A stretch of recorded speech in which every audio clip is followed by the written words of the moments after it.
ሰላም ጤና ይስጥልን ውድና የተከበራችሁ በዓለም ዙሪያ የምትገኙ የሀገሬ ልጆች ሰላማችሁ ባያላችሁበት ብዝት ይበልላችሁ እያልኩኝ ዛሬም በአዲስ ቪዲዮ መጥቻለሁኝ። የዛሬ ቪዲዮ በጣም የተለየ ቪዲዮ ነው። ለብዙዎች መድረስ ያለበት ቪዲዮ ነው። በዚህ ወቅት አዲስ ወደ ዱባይ መጥቶ ያሉት እየሰሩ ያሉት ስህተት በገዛ እጃቸው ማለት ነው። በገዛ እጃቸው ጥቂት የማይባሉት ይሄን ስህተት እየሰሩ እየተጎዱ ነው ያሉት። ስለዚህ ይሄን መረጃ እኔ ደግሞ እኔ ጋር ከደረሰኝ መረጃ ተነስቼ አንደኛ አዲስ አሁን ወደ ዱባይ ሊመጡ አስቦ ላሉት፣ ሁለተኛ አሁን መጥቶ ስራ አግኝቶ በስራ ዘርፍ ላይ ተመድቦ ላሉት በጣም ጠቃሚ መረጃ ነው። ወሳኝ ነገር ነው። ይሄን ቪዲዮ ሲጀምሩ ቤተሰብ ያልሆናችሁ ሰብስክራይብ አድርጋችሁ ደውል ምልክቷን ነካ በማድረግ ቤተሰብ እንድትሆኑ ይጋብዛችኋለሁ። ቤተሰብ የሆናችሁ ደግሞ ላይክ እና ኮሜንት በማድረግ ከቪዲዮ ጋር አብራችሁ እንድትቆዩ ይጋብዛለሁ ማለት ነው።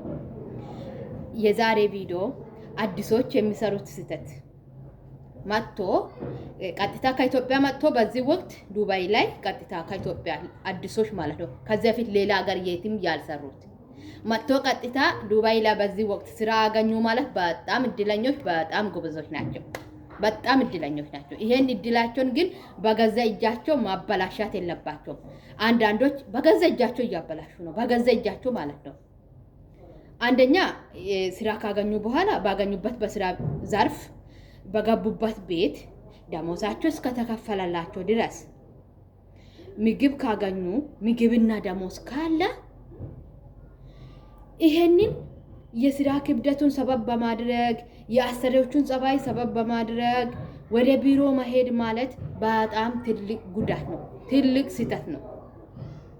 ምናልባት እንደዛ ልታደርጉ ወደ ቢሮ ቢሄድ የተሻለ ስራ አገኛለሁ ብላችሁ ከማይሆን መረጃ የተነሳችሁም ይሁን በልባችሁ እንዲሁ ከመሬት ተነሳችሁ አስባችሁም ይሁን በማወቃችሁ ባለማወቃችሁም ይሁን ከዚህ በኋላ አዲስ መታችሁ ስራ የገባችሁት ወደ ቢሮ ቢሄድ የተሻለ ስራ አገኛለሁ ብላችሁ አስባችሁ ከሆነ ይባካችሁ ተቆጠቡና ባላችሁበት በስራ ዘርፍ ምግብ ካለ ደሞዛችሁ ከተከፈለ ይራጋ ብላችሁ ስራ ምንም አይል ቢከብዳችሁ ዋጋ ከፍላችሁ ስሩ። ይራጋ ብላችሁ ባላችሁበት ስሩ። አንደኛ ቋንቋ እስከምትለምዱ፣ ሁለተኛ የሀገሩን ጸባይ እስክትለምዱ ታገሱ።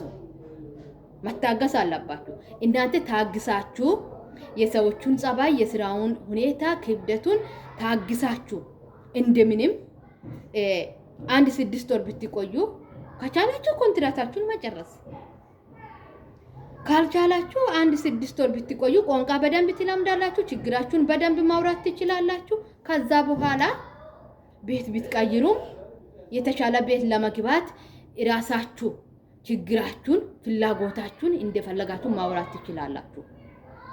ከዛ በኋላ ምንም ማለት አይደለም።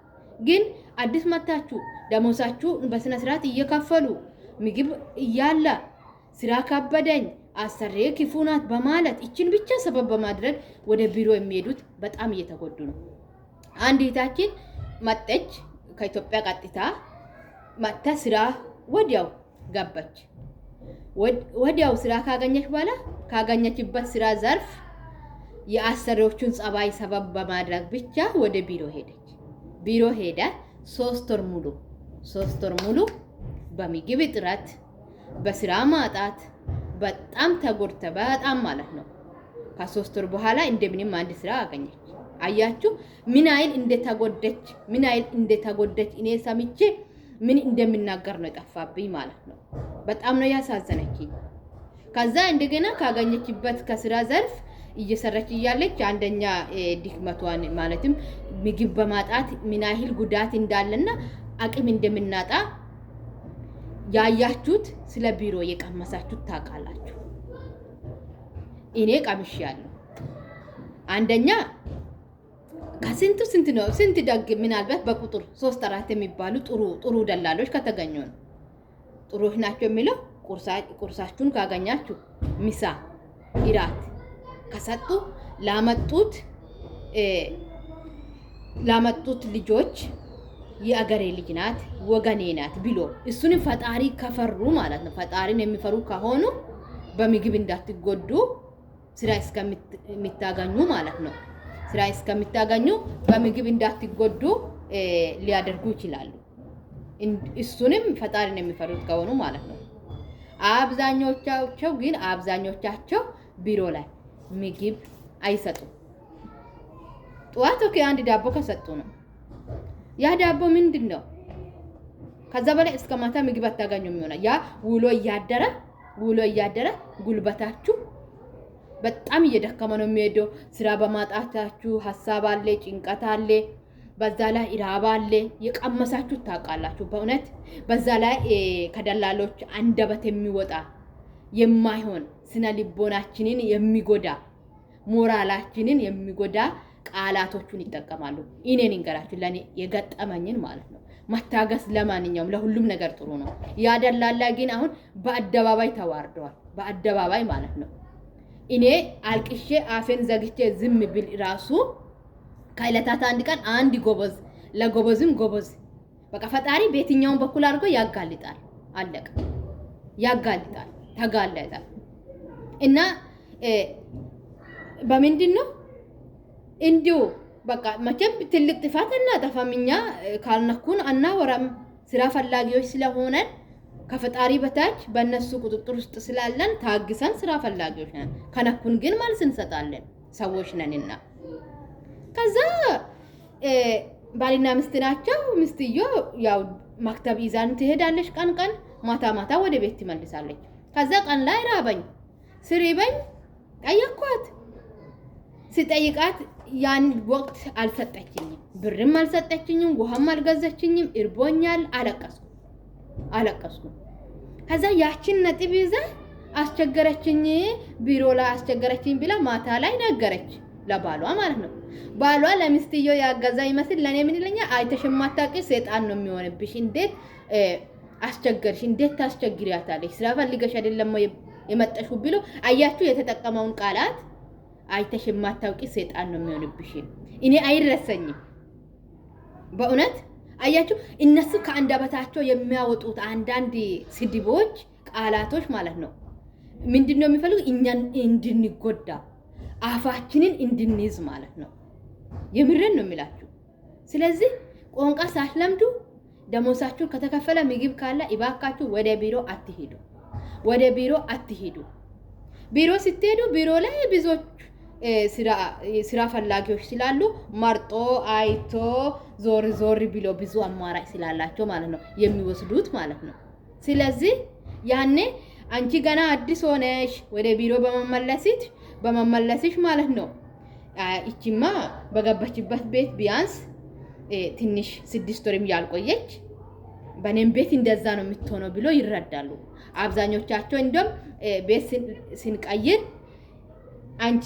ቀድመሽ የነበርሽበትን የሴትዮሽን ቁጥር ስጪ ነው የሚሉት ለምን ከነሱ መረጃ ሊቀበሉ ማለት ነው እነዛ ሰዎች ደግሞ እነሱን እንቢ ብላችሁ ስለወጣችሁ ቁጥራቸውን ብትሰጡ ትክክለኛ መረጃ ለእናንተ የሚጠቅም ነገር አያወሩም ስለዚህ አንድ አሰሪ ምግብ ከሰጠችሽ ደሞዝ ከከፈለችሽ የስራ ብዛቱንም የሰዎቹንም ጸባይ ታግሰሽ ዋጋ ከፍለሽ ቋንቋ እስክትለምጂ መታገስ አለብሽ የኔ እህት አዲስ ስራ ዱባይ ቀጥታ መጥተሽ ካገኘሽ በገባሽበት ቤት ይባካችሁ በገባችሁበት ቤት ስራ ከበደኝ ያሰሮች ጸባይ አልተመቸኝም ብላችሁ ወደ ቢሮ ልትሄዱ ያሰባችሁት አርፋችሁ ተቀመጡ የምትሄዱት አርፋችሁ ተቀመጡ እንዳትሄዱ ይሄ መረጃ አሁን ልትመጡ ላሰባችሁ ስራ አግኝታችሁ በስራ ዘርፍ ተመድባችሁ ላላችሁም ጭምር ነው የማይሆን ምክር የሚመክሩትም አሉ የማይሆን ምክር ማለት ነው በዚህ ሰዓት ስልክ በእጃቸው ይዞ ነው ብዙዎች የሚመጡት አንዳንዶች ምናልባት ያለ ስልክ ሊመጡ ይችላሉ ከዛ በስልክ ደግሞ ከብዙ ሰዎች ጋር የመገናኛት እድል አለ መገናኛታቸው ጥሩ ነው ግን አንዳንዶቻቸው ስራ ከበደን እንዲሆነን ብላችሁ ስትነግሩ ውጪ በቃ ሂጂ ቢሮ ምናምን ይላሉ ቢሮ ስትሄዱ በጣም ከባድ ነው ቢሮ እንዳትሄዱ በቃ መታገስ እኔ በአዲስነቴ ማለት ነው ጥሩ ጓደኛዬ አገኘው ለስድስት በአንድ ደላላ ስድስት ሆነን ስንመጣ ቋንቋ የማላውቅ ስራ የማላውቅ አዲስ እኔ ብቻ ነበርኩ። ከዛ አንዷ በጣም ጥሩ ናት፣ በደንብ መከረችኝ። በደንብ ለኔ ስንቅ የሚሆን ቃላቶችን መከረችኝ ማለት ነው።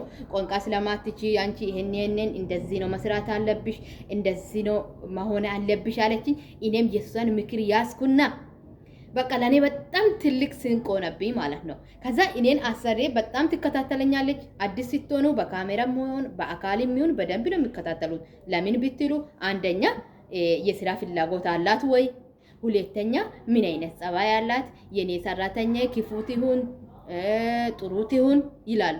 እኛ አሰሪዎቻችን ጥሩ ናቸው መጥፎ ናቸው እንደምንልም እነሱም ሰራተኛዬ ጥሩ ሰራተኛ ታጋጥመኝ ይሁን ክፉት ይሁን ብሎ ይጠረጥራሉ። ስለዚህ የኛን ጸባይ እስከሚያውቁ በደንብ ነው የሚከታተሉን። እኔ በዚህ ዞረ ስትመጣም የሆነ ስራ እየሰራኝ ነው የምታገኘኝ። በአጠገቤ ደርሰ ምስኪና ስትለኝ ነው የሚያውቀው ማለት ነው። በዛም ዞረ ስትመጣ እንደገና ሌላ ስራ እየሰራኝ ነው የምታገኘኝ። አይረሰኝም በፍጹም ምስኪና ነው የምትለው። ይሄንን ደግሞ ራሳቸው መሰከሩት። እኔ ቋንቋ ከለመድኩኝ በኋላ በአዲስነትሽ በጣም ነበር የምትሰሪ፣ በጣም እንደዚህ በቃ ስለ ጸባይ ስለ ሁሉ ነገር በደንብ አድርጎ መሰከሩኝ። ከዛ መጨረሻ ላይ ምን አሉ?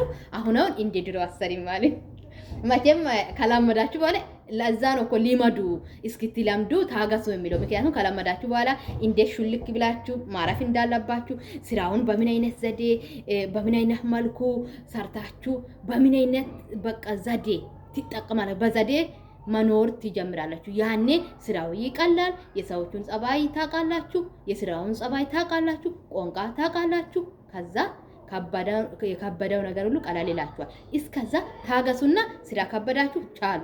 የሰዎቹ ጸባይ አልተመቸም ቻሉት። በገባችሁት ቤት በትዕግስት ስሩ። ይሄን ነው የምላችሁ ውዶቼ፣ ይጠቅማቸዋል። ለብዙዎች ሼር አድርጉ። በሌላ ቪዲዮ እስከምንገናኝ ቸር ሰንብቱ። ይወዳችኋለሁ።